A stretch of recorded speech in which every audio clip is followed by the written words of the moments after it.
প্রথম দফা উপজেলা নির্বাচনে ভোটার কম হলেও দ্বিতীয় দফায় তা সন্তোষজনক হবে বলে আশা করছেন নির্বাচন কমিশনার মোহাম্মদ আলমগীর।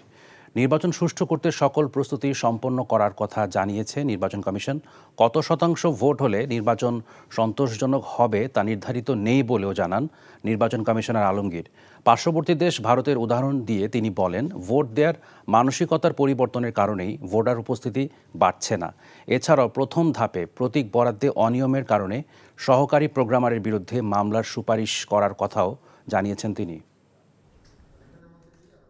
আপনারা দেখেছেন যে আমরা একটা জেলায় উপজেলা নির্বাচনগুলো কিন্তু এক দফায় করিনি, একাধিক দফায় করা হয়েছে। কারণটাই হলো এর জন্য যে ওখানে যেন খুব আইনশৃঙ্খলা রক্ষাকারী বাহিনীরা যেন খুব নিবিড়ভাবে সেখানে তাদের কাজ করতে পারে এবং আইনশৃঙ্খলা যাতে ভালোভাবে থাকে, কেউ যেন আইনশৃঙ্খলা নিজ হাতে নিতে না পারে। আমরা আশা করি যে আমাদের আগামীকালের যে নির্বাচনটি হবে সেটাও সুষ্ঠু এবং সুন্দরভাবে সম্পন্ন হবে।